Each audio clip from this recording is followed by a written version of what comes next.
Here's what's coming into view on Elevating Denver. It's going to be there forever, so it'll be in the fabric of Denver forever, and that's what I think about is the next 7 generations of Denverites. Not just me, my kids, my grandkids, my great-grandkids. How can I make sure that the part of Denver that I love and value, culturally value, is still part of that fabric 7 generations from now?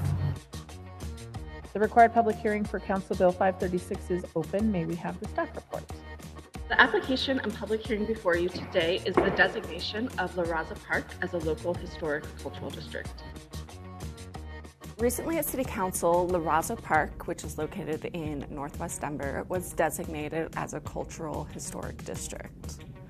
And this means that it is a local landmark that is recognized for its importance to Denver's Latino and Chicano communities.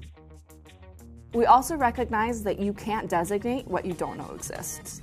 So the things that weren't in our landmarks also weren't in our history books. So we launched a project called Denver in Context that is a series that will document the history of different communities across Denver. We started with Denver's Latino Chicano community, and last year we produced a document called Nuestras Historias.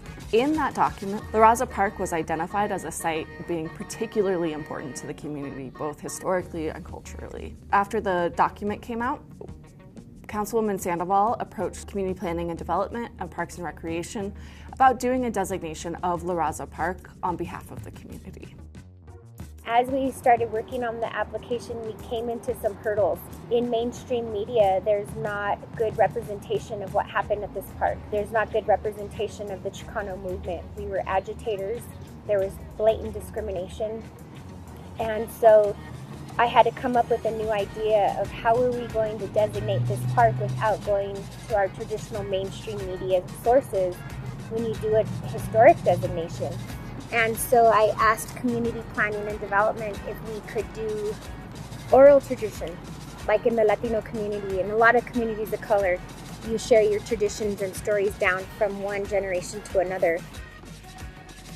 Raza Park is also a window into the larger history of the city of Denver. The significance of Raza Park during the Chicano movement in the 60s and 70s and even 80s, when it was a time during Denver's history, there was a lot of structural racism that prevented Chicanos or Mexican Americans from accessing some of those city parks and swimming pools and other accommodations. So Raza Park has become a symbol of Chicano identity and a very important place for the neighborhood of Northwest Denver.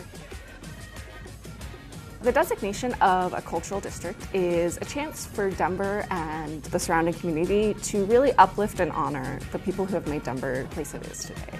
So when we talk about cultural districts, we often are talking about underrepresented communities, but who still have a really important part of Denver's history, and we're shining a light on their stories, their history, and the things that make them really unique in Denver.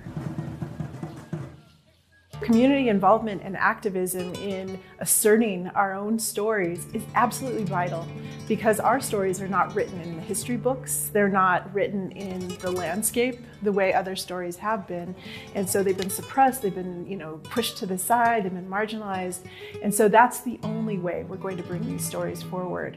It will take much more than one context study to tell those stories, but it becomes our responsibility as a community to keep those stories alive, because we can't count on people coming to us to ask us for our stories. So this community activism and especially the support that we get from our Latino and Latina leaders is absolutely vital to telling a true history of Denver.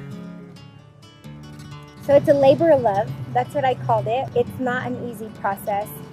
For me, what I got out of it was being able to elevate the stories of those who have been disenfranchised and sometimes forgotten. As I'm working on these, bringing my stories, my community stories that I grew up on with, that I know, into these chambers, into these historic halls, where 97% of historic designations are Anglo-driven, not culturally driven. And I will do my best to continue to change that and do my very best to continue to bring culturally relevant historic designations forward. So I humbly ask my colleagues to vote to support this historic cultural district, and as we say in the North Side and throughout the Chicano movement, que viva la raza. Sandoval. Aye. Madam President. Aye. Madam Secretary, close the voting and announce the results. 11 ayes. 11 ayes. Council Bill 23-0536 has been adopted. Congratulations. Stay elevated by subscribing to the city's YouTube page for these stories and more. And stay tuned to our social media channels for more content. Don't miss our new episodes of Elevating Denver, premiering each month. Thanks for watching, Denver.